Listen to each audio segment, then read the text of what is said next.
Hey skiers, are you looking for a boot that provides ultimate comfort whilst also being very high performing? I certainly was, and this was one of the first boots that I got that kind of fit that category. Now my guest today on the podcast, Brent Amsbury, a master boot fitter with tons of experience, he calls these boots ultra performance boots. So it's not quite like a race plug boot, and it's not like an all mountain 130 flex high performing boot. It's sort of almost in between there. And he's seeing a resurgence in boots this year in that category. Ones that have good angles, that sort of don't stand you too upright, they help you get forward and be in a dynamic position. They're quite snug fitting and close fitting. You need to do some boot work often if you don't have that narrow sort of European type of foot. And so on this podcast, I wanted to get Brent's ideas around this. I want to have a discussion with him around this ultra performance type of boot.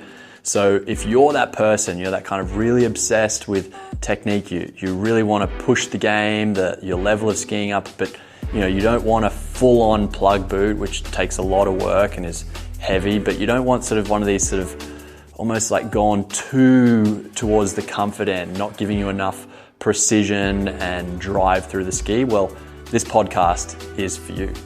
All right, without further ado, let's get into it with Brent Amsbury today.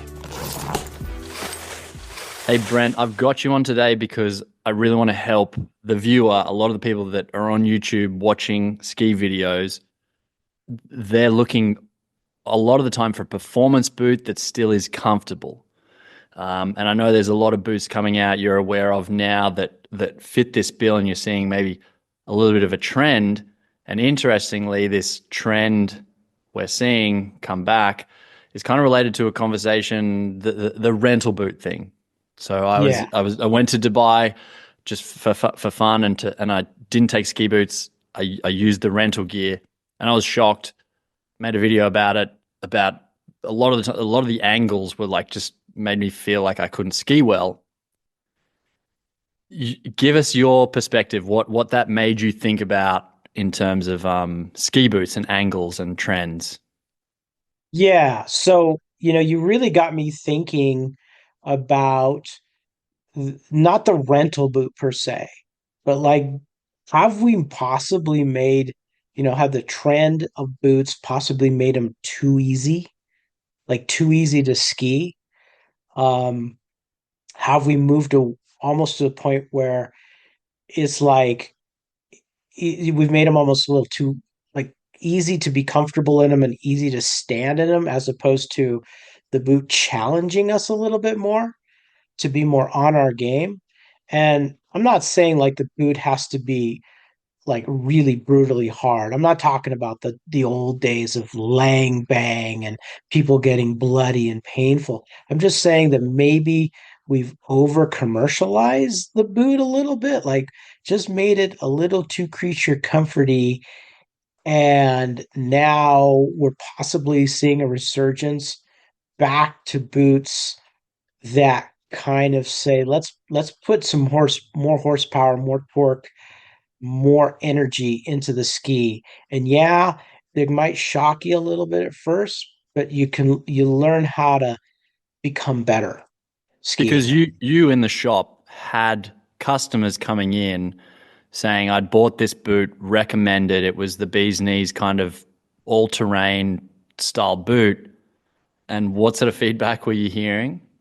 Oh yeah, like the start of this season, I probably have more customers who've come in and said, "Well, I bought this boot on a recommendation of a website or like some marketing videos, and I went and skied on it." They said they went and skied on it, and it was just like really lackluster. Like really didn't make the ski want to really roll over an edge. They would always say it's like maybe a little too soft feeling, right? Like there's just way too much play, going into the front of the boot.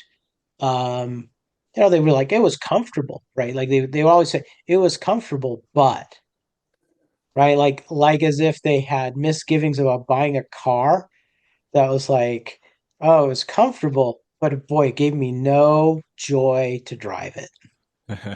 Right. So like we're seeing some people, definitely some customers who are coming in and saying, man, I bought this boot and it was comfortable, but I had no joy skiing it. Okay. Yeah. So this is leading into where we're sort of going with this because now what are you seeing? You're privy to like the new boots, the new models coming out. What's something you're seeing? So what we're seeing, or I'm seeing at least personally, is that like the start of season, we're putting more people into this new 96 millimeter lasted Resurgence boot, right? And there's some manufacturers who have really kind of jumped out. Like the head Raptor WCR has always been 96, but we have more people moving to that boot because they tried like the recreational versions of other boots and went, I need more boot. And I'm like, here's more boot. And they're like, great. Dalbello DRS, like, oh, they made this 98 millimeter lasted DRS, but now they made the 140 in a 97. So closer to the 96. We're like, wait a minute, we're making that boot even more edgy, right? And then Atomic. So you got Atomic, who had the Redster CS, which was a 96 millimeter lasted boot, but kind of lived in the shadow of the World Cup boot because it was a Redster. And now they made this whole new line of 96 millimeter lasted boots like the TX and the Remedy. So you gave it a new name, a new shape. It's a 96 millimeter boot that everybody just kind of kicked to the side. And now everybody wants a 96 millimeter boot because they put some GripWalk soles and some a little bit more creature comfort into it, amped up the liner, and now all of a sudden it's the star of the show. And Hmm. people want it. Like it was neglect, it was an orphan. Now it's the star.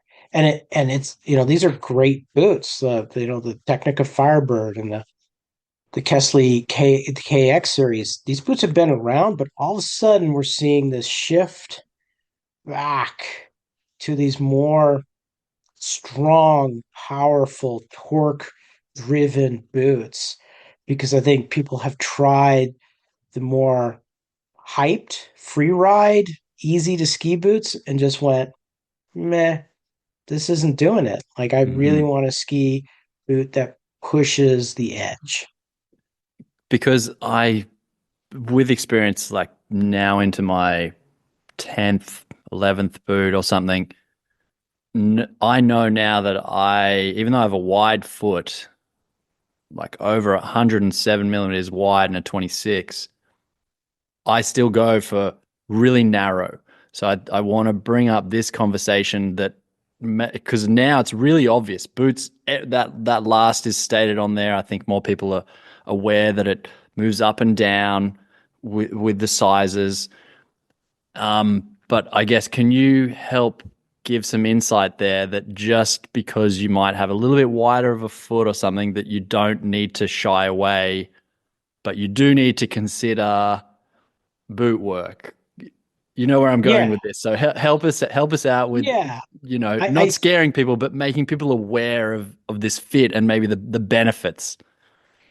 Yeah, I think, when you look at the marketing and they say the last, they say it's narrow. And he's like, oh, I need to have narrow feet. But no, you don't. You don't need narrow feet. What you need is quality boot fitting to take a boot that really should be called ultra performance in its last, which is that really is close and hugs the anatomical features. Um, and what you need is quality boot fitting to nudge and massage, this performance last around your anatomical uniqueness, right? So if you're wider, I mean you're not likely to be wide everywhere, right? Yes. I'm not wide everywhere on my foot. Like I have a wide forefoot, but my ankle and my heel are actually pretty tapered back. So I'm gonna be pretty happy putting my foot in a 96 boot, knowing what I'm gonna get out of it once I start pushing, nudging, massaging, grinding, punching, shaping. And it takes time. There's a bit of a relationship aspect to this. But what I'm going to get is a boot that actually makes my skis feel like they're sharper. Like the edges are sharper that I can really trust the rail. So I liked how you reframed maybe the last being about the foot width, which is probably a good way to view it if you're maybe a skier that's not doing as many days and you just don't want to spend a bunch of time in the shop. You just want the boot to fit, and you're not serious about improving, that sort of thing. But if you're beyond that, this 96 millimeter last, I liked how you said it's like ultra performance. So you're actually choosing Right. the last is kind of guiding you into the kind of performance you're going to get out of a boot. So these people that they're looking at it now, maybe, well, let's go next. Can you describe the boots and the different brands in this kind of 96 mil, and maybe help like the three categories, like the person that is a narrow foot, which of the ultra performance ones go well there, the person that's kind of in the middle, and then I'm going to say like the wide lower arch. Like I have a few like Asian friends, and they have like a wider foot and it's lower, kind of low but wide volume ish. Like they, Yeah. yeah. So maybe guide us or talk us through what you feel is in the range currently between the brands in this category. Well, like specifically to like brands and models, if we start with Atomic, we've got the Atomic TX and the Remedy, the Dalbello DRS, even though it's 98, it's closer to that ultra performance in the 140 they make the 97. If we go to Technica, we've got the Firebird, right? The Firebird R. You can get the World Cup version, but like what you see on the website, the Firebird is the 96 last. Lang, they tuned their new Lang RS, which they brought out last year.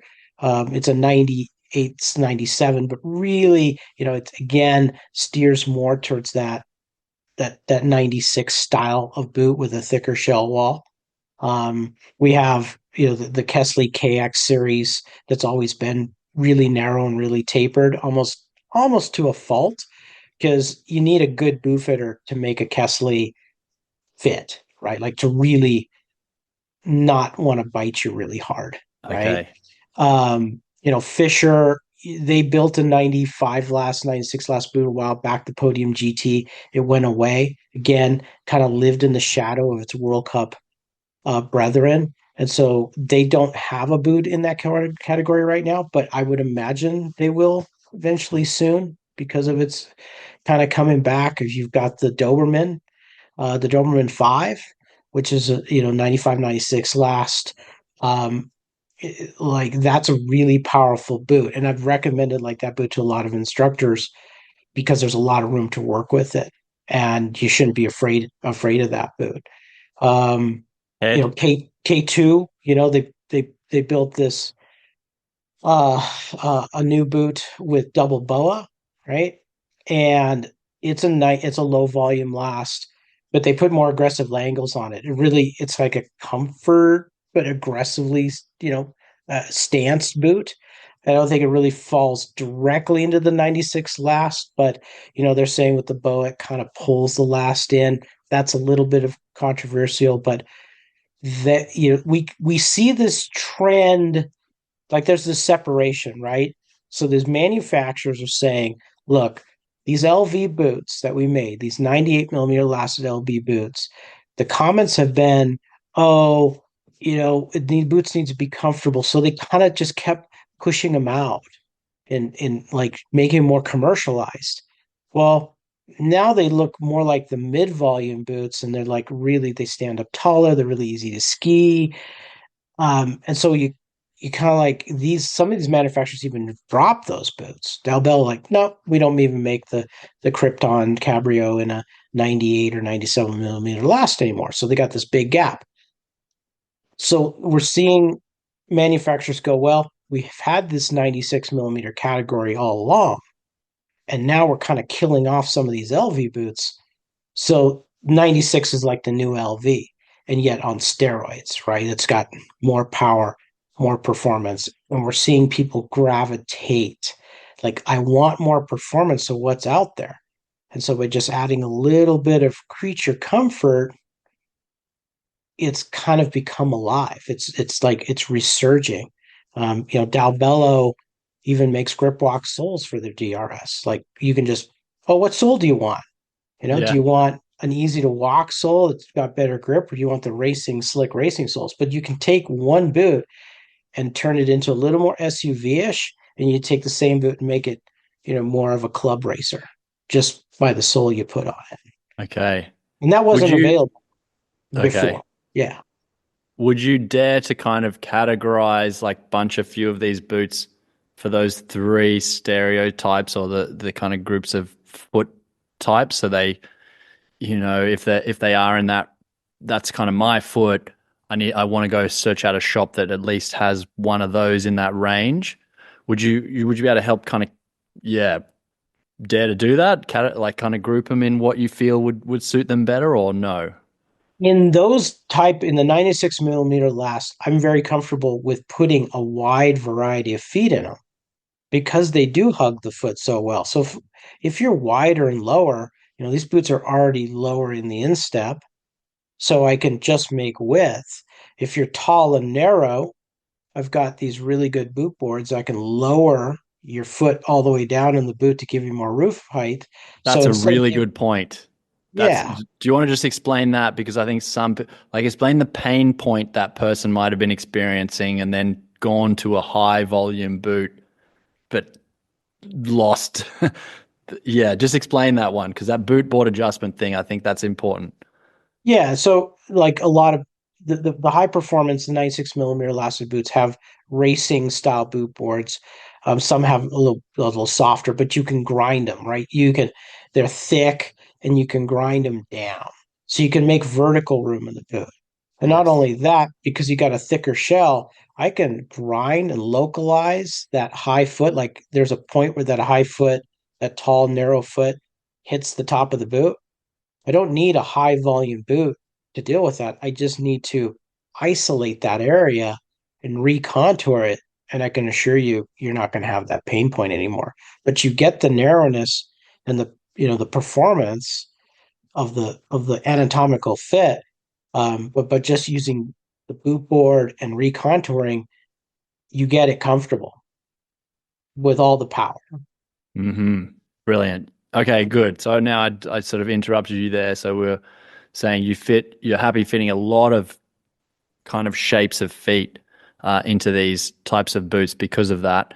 Any other reasons? Maybe expand on like with the boot fitter working with the types of plastics that these are made out of. Does that make a difference? Do these boots often give you more modification friendly materials to work with? They do. They flat out do. They're thicker shell wall. They use high level PU, polyurethane, polyether constructions. And because you have more material to work with, you can make more contours. Now, there was this drive towards these thin shell wall boots, and thin shell wall boots make they're lighter, so there's like this attraction, like oh they're not as heavy, they're easy to contour, but you got this thin shell wall. But a thin shell wall has limitations. As soon as you start monkeying with these thin shell walls, they start to distort. They start to get funky on you. Hmm. And so you end up with a boot that has kind of run away from you in terms of like the contour plus performance. They've just kind of, if you work them too hard, they give up, right? Where the thicker shell wall, like in these 96 millimeter lasts, it's like, man, these are box framed race car type boots, and you have so much more to work with. And so like high quality boot fitters for sure, even within my colleagues, if I asked them, hey, what do you like to work on? I mean, what would you like to work on every day? They're going to talk about these boots. They're not, I mean, they rarely go, oh, I like a really thin shell wall boot that's just kind of just like doesn't challenge me what I'm doing. They're like, no, give me thick PU plastic, right? Hmm. All I day long. remember being scared when I was doing some work in a boot shop when you had like the boots and the plastic part way along would change. So you'd have like where the two plastics had to join. And if you had to punch or Yeah. whatever there, that was scary. This is like, that's where it's going to break. So you heat and mechanically push at it. Whereas Right, if it's like just by solid, injected boots. Yeah. Like the yeah, two different types of plastic joined by a physical bond, right? Yeah. yeah, They yeah, were kind that of was, scary. yeah, exactly. So then expectations wise, for these people going, okay, this sounds like what I want. I want more edge grip. I want more performance. Do they need to expect like a longer time process, revisits, felt differences that maybe before they've gone, no, that's not comfortable. Next boot, please. Yeah, I mean, your expectation has to be that you're going to spend more time to get these set up. And if you expect these boots to be 100% comfortable going out the door, no. You should, when you put them on, there's going to be some clear spots that are making your brain go, get me out of here, right? But with a good boot fitter, they start nudging. This is called I call it the low hanging fruit, right? So it really hurts, let's say, on the navicular, and it really hurts on your ankle bone, and it really hurts on the six toe. Like these are like searing. And then you do these three punches, and like the picture starts to clear, right? It clears, like, oh, there's relief there. And then all of a sudden there's like these little niggly little things, like, boy, this ankle pocket, like the Achilles feels a little aggressive. And boy, my big toe could use maybe a little more room, but when I flex on it, it seems to be better. Like that's the stuff where you go, tell you what, go ski it, right? Go Yeah. ski it, let the liner break in. And some of those will remain and some of them will go away. So maybe there's six little tiny things that you go, will these, go away or not? But like three of them will go away when you ski. So when you come back, you just have this little short list of three things, and maybe on each boot where a boot fitter can just take it and grind it a little bit, just knock this down, knock a little here, knock a little there off, and then boom, those are gone. Right. So Mm-hmm. one session to kind of get the low hanging fruit out of the way. Second session to deal with the little niggly stuff, the little details. And now you've got a boot that's, 95, 96% there, right? Like little things could show up after you ski it a while, but for a third visit, but it's not a deal breaker. Back to So our back to our trend of like maybe when almost too comfortable with the whole range of boots. It's almost like a red flag in this category. If it's like this, I could ski this right out of the box. Is almost a little bit of it's a almost a red flag, yeah. right? Like it's like no, if you have ultra narrow feet, it might be a slam dunker. Yes. But then when I do have ultra narrow feet in these class of boots, then I go right to like a zip fit liner. It's like, Yep. okay, they come with a little bit of a thin, dense liner. And if it's got enough grip, it's like, okay, sorry, we got to upgrade you right to a zip fit that engages that ankle even more in this frame. And boom, it's like, wow, okay, narrow feet, very happy now. Mm-hmm. Would you say? I think you kind of mentioned before with the types of boots you like to work on, but a boot that has the ability to be ground, not just only punched, gives you so like well, one, it's quicker, right? You don't have to heat it, stretch it, wait. You can go in there, mark it. You can be very precise, can't you? So a lot of the time, these boots, if you can get that in the type of boot you're looking for, you then allow your boot fitter far more opportunity to be really precise with like snugging in and fitting these little bony patches and Yeah, I mean, it's quicker to an extent, but the nice thing about a grindable boot is you can go in and just take a little bit at a time. So, okay, I made a punch, but that punch, yeah, I could punch it, but like each shape is the shape is like that's the shape. yeah. And so you can overshoot, right? Like when you punch, you just like, oh, I tried to nudge it, but it overshot a little bit. And now you got to figure out how to get back. Yeah. And with grinding, it's just easier just to be like shaving, the zone. You need to expand it or make it deeper. You can do it a little bit at a time, and the boot goes on, the boot goes off, but you can just get it to right where the point where you're really satisfied with it. Yeah. Carving, scalping, right, as opposed to like, huh, one spot, and then you might have overshot. Like it was just about good enough, and then now it's kind of like too open. Hmm. Like there's almost too much room. It's just so Yeah. hard.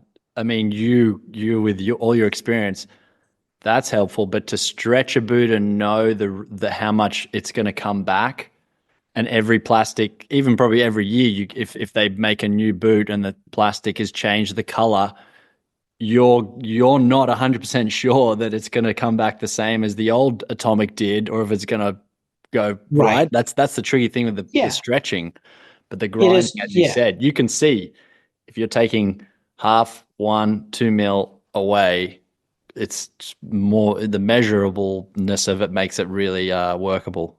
Yeah. And the grinding boots, you just get the shape that you want. Like if it's really oblique and really weird, like you can make that shape exactly what it looks like as a reflection of the body, as opposed to just a general area. Yeah. So if Yeah. someone's moving up into this, they've been a wide foot. They've always bought a high volume wide boot, that foot, that kind of boot, and they're going, no, I'm going to step up, and they try a pair of boots on. What would what would you expect their reaction or feelings to be? If you've been in like a higher volume boot, Yep. well, of course you get a shock of how snug they are, right? And especially the ankle and the heel pocket and in the midfoot. Like, boy, this thing is really it's a cramped cockpit, Yeah. right? But but you got to give it a chance. You've got to trust your boot fitter that they have the skills and the knowledge to work that boot and massage it. Because Yeah. trust me, just because you think you're kind of freaking out in there, like I look at people when they come in and they get in these boots and I go, look, I can make this thing pretty wide. Like I can really open this thing up. It's like I've seen people with triple E width feet and we get them into these ultra performance lasts. It's Hmm. doable. It may take four sessions, but it's doable. And then these boots tend to last longer. They have That's a screw really on good point. hardware. Yeah. That's a very They good have, point. yeah, like all the people who I set up in these boots, I may see a boot that's come back after 7 seasons of skiing and it's still intact. We put new soles on it, replace some buckles. If it hasn't cracked yet, like these boots keep going. I've seen Langs like that have cracked and we've repaired the cracks and they just keep going. Like the crack just kind of dies away and like they just keep going. You think these Yeah. boots would split in half, and they go another 3 seasons with a little crack in them, and they just keep going. Yeah. Um, I'm in that camp. I've got my podium boots dialed, and I just don't want to go. Like it's taken a while, but they're because they're so solid. Yeah, I broke a buckle this season, just replaced it. That was fine. yeah, I've got a zip fit in it, so that if that eventually dies, I'll just get another one of those. But yeah, I think the longevity part of it, this investment early on, more time to get it right, you do kind of get that back a little bit later on versus the other way around. yeah. Like these boots are like the story of the person who drives a Porsche for like a 500,000 miles. Yeah, Yeah, they replaced a bunch of parts, but it went a 500,000 miles because they love the way it drives, right? yeah, yeah, Like other cars that are more creature comforty and electronicy, you drive them 200,000 miles and you just junk them. Like you're just yeah, like, it's not even worth repairing them, right?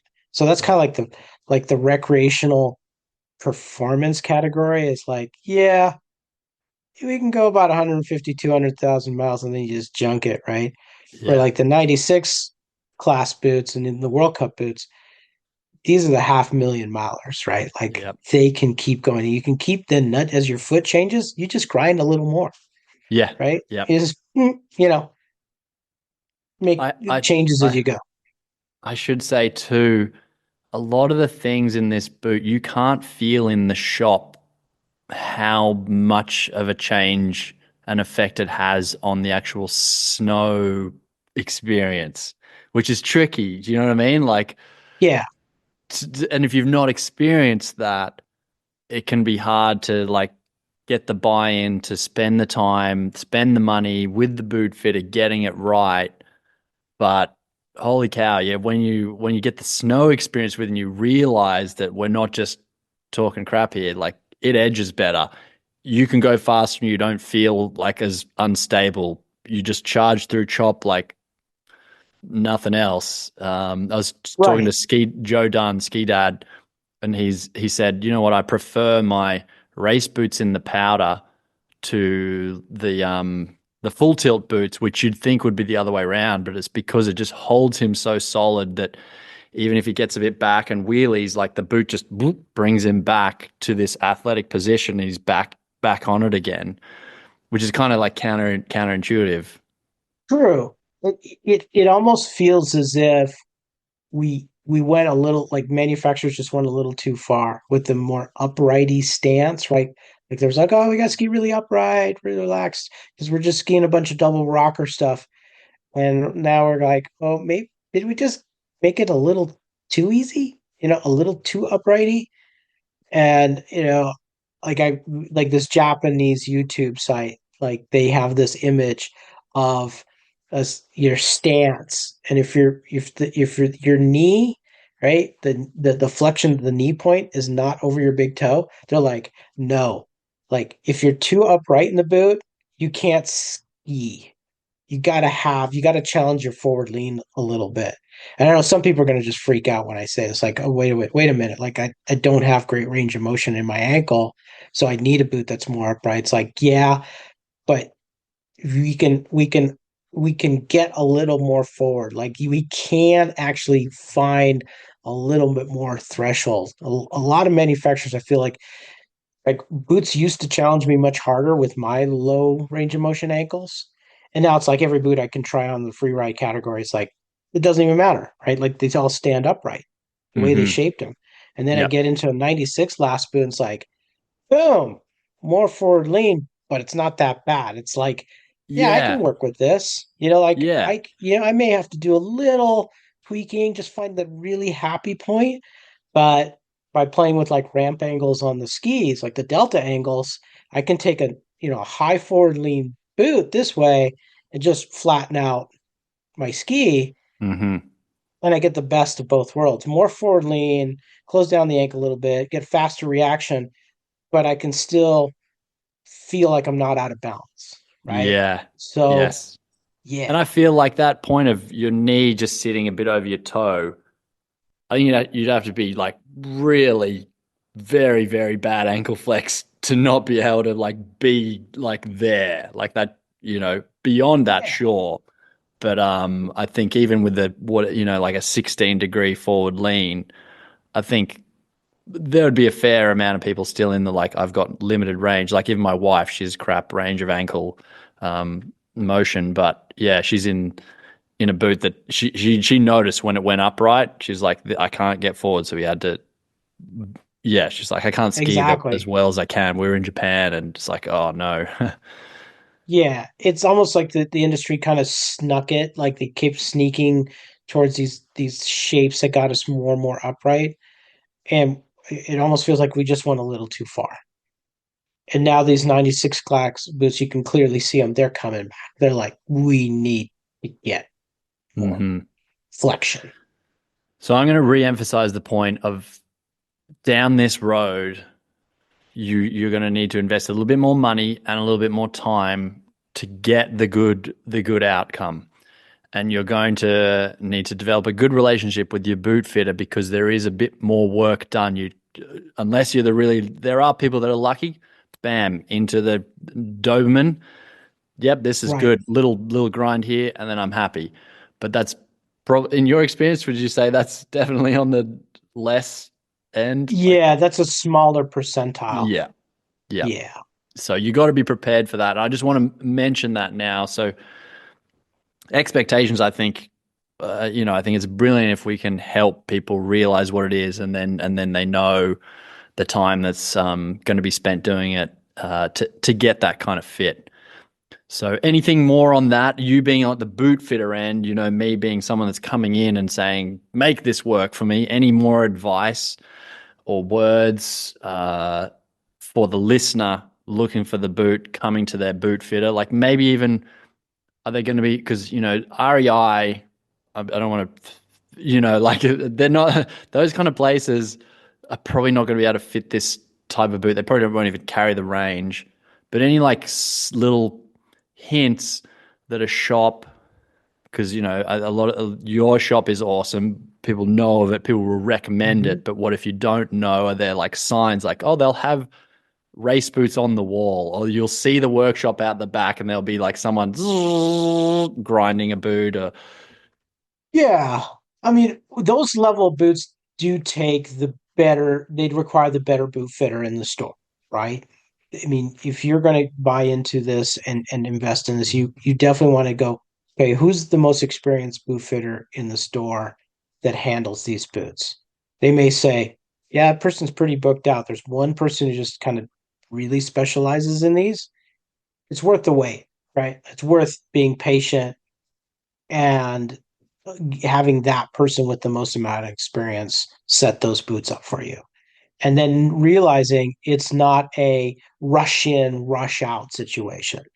Like you're better off like, this is my day. So when I'm going to book in, it might be just a 2 hour appointment, but but like if you come in to me and you say, okay, it's a 2 hour appointment, and I know that you're coming and we got to get that boot done that day, I'm not going to just kick you out at 2 hours. It's like, okay, we just burned up the 2 hours, we got it, but go have lunch. I'm going to keep working. You went had lunch at 1:30, and then you come back at 3, and I got a bunch more work done. Good fitters will stick with it to the end of the day. You just hang Mhm. around, hand them the boot, say a little bit more. They might be working with another customer, but it's easy for us to just go back and go, okay, a little more here, a little more there, a little this. We just kind of keep slipping all that in. You get it done in a day. You may Mhm. live in that shop for the whole day, but you'll walk out with a pair of boots that are, the low hanging fruit is gone. They're ready to ski. The alignment is, tracked and ready, and you've got a plan of action, Yeah. right? So Yeah. it's not going to be, don't go in there like, oh, in 90 minutes, I'm going to have a pair of these boots dialed. No, no, no, no, no. Just expect to live there Yeah. for a day, Yeah. right? I think I would Going in say and out. Yeah. some advice probably for maybe the instructors out there, me coming from that background, who were often maybe, because you're in the industry expecting maybe a bit of a discount or that sort of thing. I would just say now, being older and experienced, I realize the costs of running a business, the costs of staff these days, the margins in equipment and everything. I think the best thing you can do is just suck it up and realize that it's not like you're going to have to get this done every single day or every week once it's right. But I think be ready to pay for the work that goes into molding this type of boot into a boot that will help you ski better. So I just want to mention that because I just don't. I feel it, there's even changed with the times. It used to be you buy a boot and like all the boot fitting was free, and I don't know really many shops that do that anymore Yeah. because it's just That's there's just not yeah, happening. you can't make a living out of it. You cannot do that. No, you can't. The industry's gotten much more expensive in terms of the overhead costs, the rents, the taxes, everything, your staff, right? Yep. Um, just the other peripheral staff there, they're not working at minimum wage anymore, right? Yep.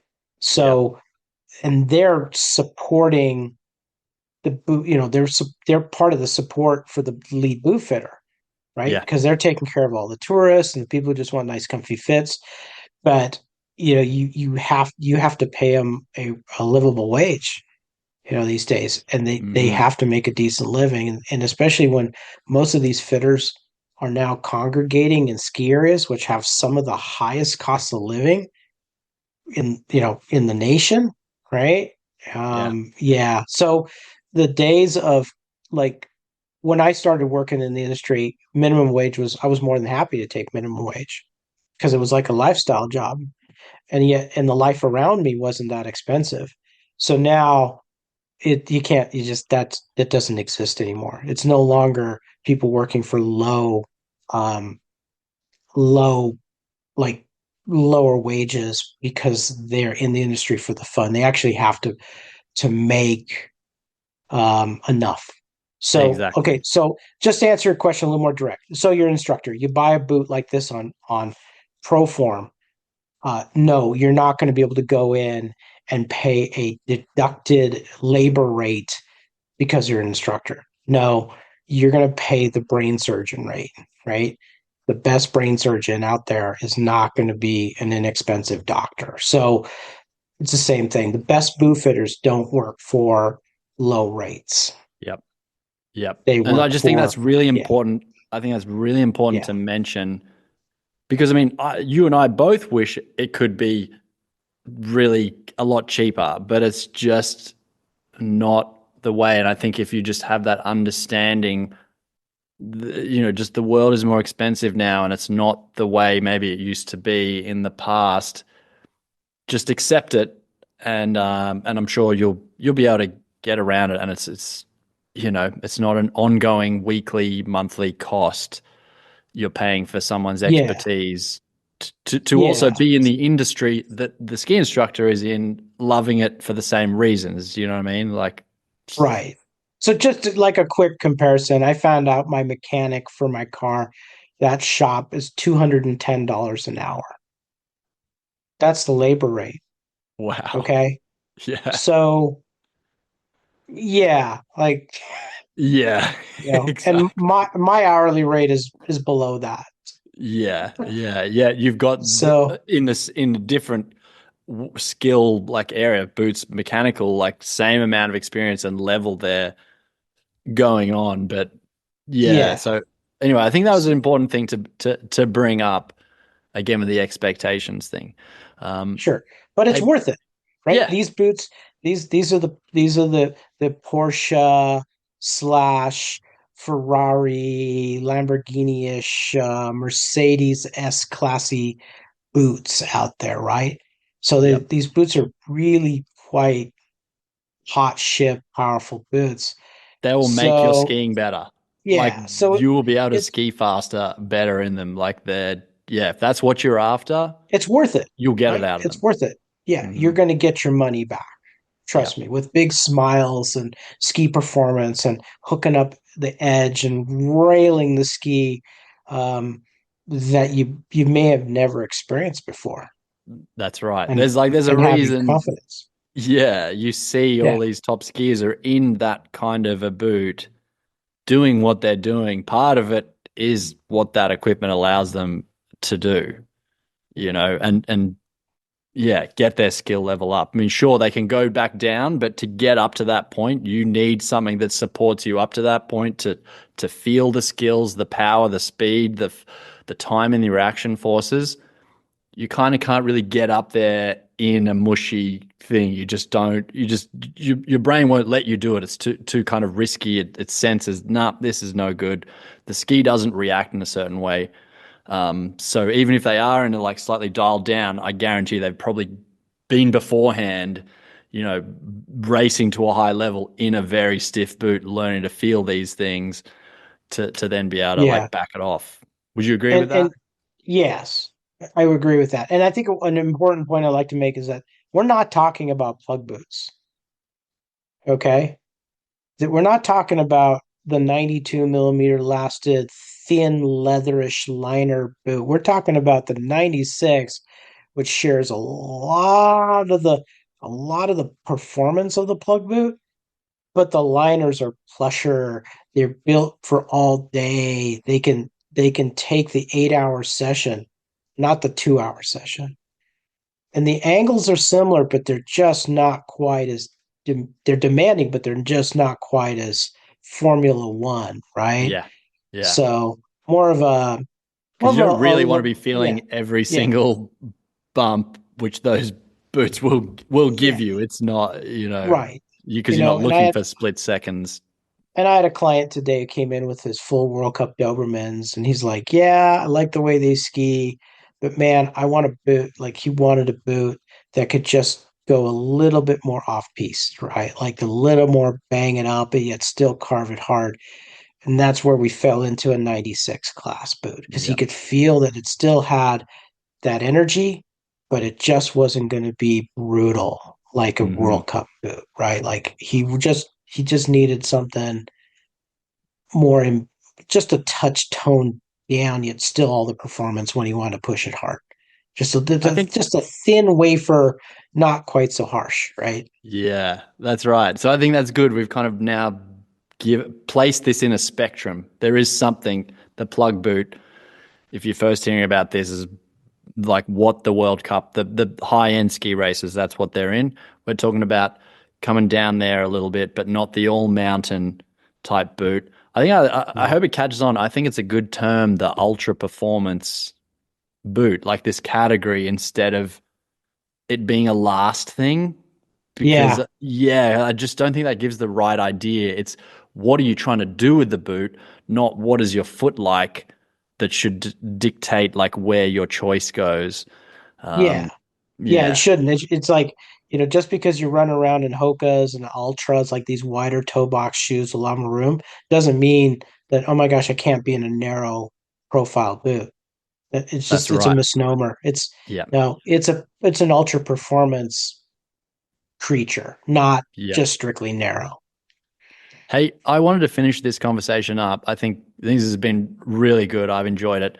But actually, with a safety thing, slightly related, grip walk soles, non grip walk bindings. I feel that there hasn't been enough information out there for the general public because we're in this kind of transition period where like grip walk soles and bindings that have grip walk and non grip walk compatibility are available. And I didn't know that that was a problem. And I've seen people injured really badly in a grip walk boot and a regular binding, and it didn't release properly.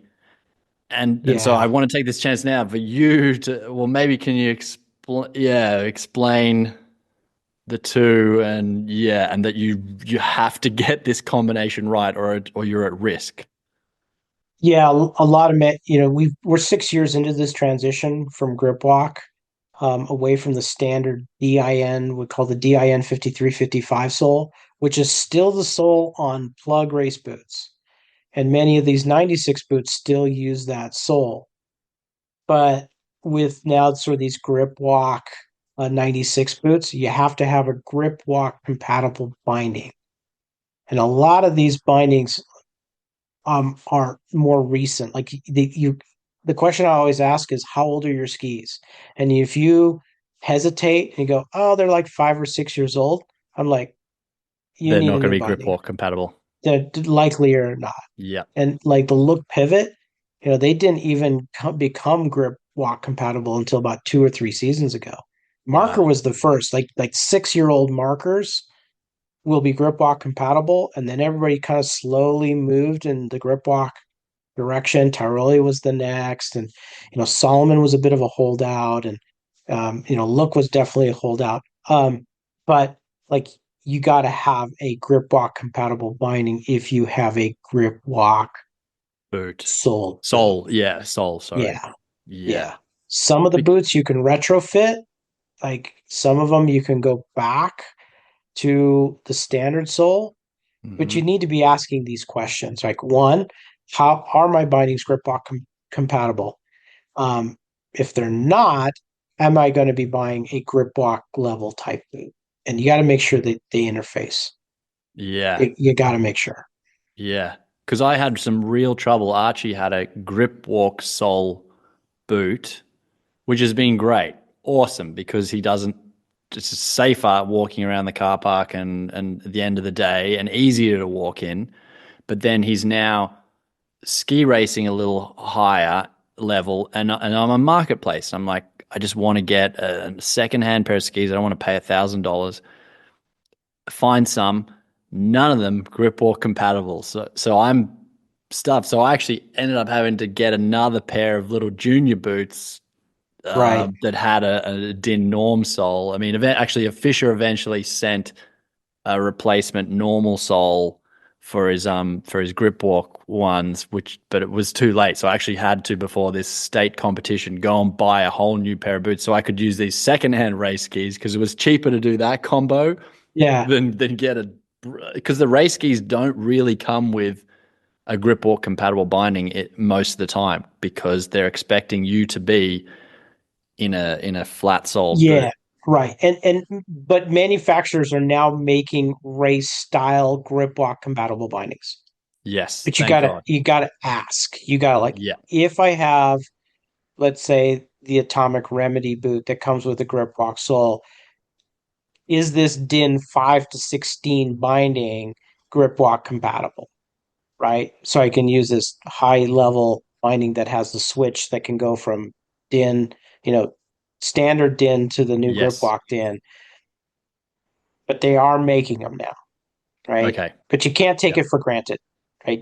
Yeah. You have to ask and look at the tech specs and ask the store person, or especially the binding mounter who knows more about the bindings than anybody else, and be like, "Yep, that's compatible. It's going to work great."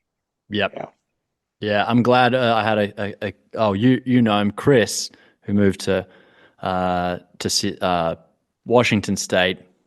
yeah, He came and got some boots from you. Anyway, he had a pair of the Fisher old Curve ones, and he was getting tuned, and the shop guy said, "Hey, like, what boots are you going to be using with these?"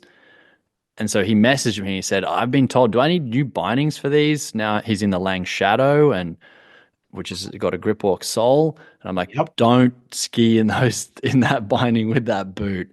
And actually, that's what I wanted to ask you. What, like, do you know how, like, is it more likely that that's not going to release, or is it going to pre-release, or are you not sure? It's not gonna release at the level that it's set at. Okay. It's gonna likely jam up.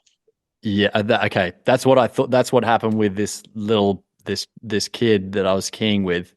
I saw it from behind, 2 meters away, following them down, a little twisting fall, and I just Yeah, watched the ski and the knee go together, and then finally release. But it was too late. yeah, And the binding was at like 1.25, right. like right the super low din, just didn't Yeah, release. So and please, the yeah. GripWalk AFD has to be compatible with GripWalk, because the AFDs don't line up on a Mm, standard sole and a GripWalk sole. They don't line up yep, exactly. So that AFD pad has to line up with the angle of the GripWalk so that yep, it releases clean. yep, Yeah. yeah. Awesome. Anyway, I've been meaning to like somehow get that out, and hopefully more the conversation, because once it starts spreading and even friends going, "Hey, what are you doing with that binding and those boots? You got these brand new cool boots with grip walk, but you're riding the 8-year-old ski. That's dangerous. Don't do that." And because the trick is you're like, "Great, Yeah. I've got this new ski. Oh, suddenly a powder day, like a one in a month powder day because I'm out east. I'll take my old mantras out. You're in your new boot and the old binding. No. Bad, bad, bad things can happen." Yeah, it's a bad deal. And if you have an old vintage style ski, you're going to have to replace the binding on it. If you want to keep that old 10-year-old pair that you're still in love with, Yep, I hate to break it to you, you're going to have to update the binding on it yep, to a grip walk compatible with your new grip walk sole boot. yep, yeah. Or just be Yeah. aware of it and maybe, yeah, swap out the soles. I mean, that's going to be a bit of a pain. And what if you Yeah. forget? Great. Hey, Brent, thanks so much for your time again. No Uh, problem. Thank you. I mean, it's always fun to chat. it is, So, yeah. I think we get across some good conversations, and I think you help me think about things more, and I like that you're getting stimulated with some of the topics I'm bringing up. So yeah, just it's great, especially this early season point where people are just waiting for the snow, thinking about new gear. I hope some people have yeah, got some good advice here, and yeah, we can help them out, and everyone can ski better at the end of the day. yeah, me too. And I'm still answering emails. If you with my contact info, it takes me a little longer now, right? We're starting to ramp up pretty heavy. I don't always can get to the email like in first couple of days. It might take 72 hours or more. But yeah, I'm still happy to answer people questions and You're in the same try. shop. Yeah. So is it so Brent's in Park City, for those who don't know. Yeah, I've it's had Park City Ski Boot. Yeah. Park City Ski Boot in Park City, Utah. I've had friends, clients fly from Europe even to come and see Brent, all over America as well. So yeah, if you're liking what you're hearing, now's probably the time, because yeah, once winter hits, it gets a little crazy. And that was the only other thing I was going to say. Like, great time. We've mentioned before in podcasts, get your boots fit, like even in the summertime, like in the off season, Yeah, absolutely. best time. Like I fire up with the gear like really ready to rock and roll like August 15th, There we go. right? And by September, I'm rocking and rolling. Like the racers, the hardcores, instructors, they know. Get And in. right now, like right up until Thanksgiving, there's still like this latitude to gear up. But we have an opening date right around Thanksgiving, just like before Thanksgiving. And as soon as there's a white ribbon of death, it's like the floodgates just pour wide open, and I get pretty busy, like just flat out. Excellent. So Well, good. I'm glad to hear it. yeah, Brent, thanks so much for your time. We'll see you next time. thank you, Tom. So there you go, another episode of the Big Picture Skiing podcast done, and another one on boots with Brent. So thanks, Brent, for your expertise and wealth of knowledge.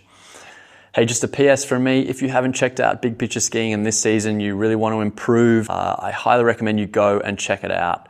My goal is to make the best learning platform out there, an ultimate go-to resource for learning anything. So, not for beginners, but if you're beyond that, intermediate and aspiring, even high-level instructors I have on there saying they're getting great results. So my promise to you is you'll get some great value, you'll learn some things, and you'll keep improving. So yeah, go over there and please check it out. All right, until next time, see you later.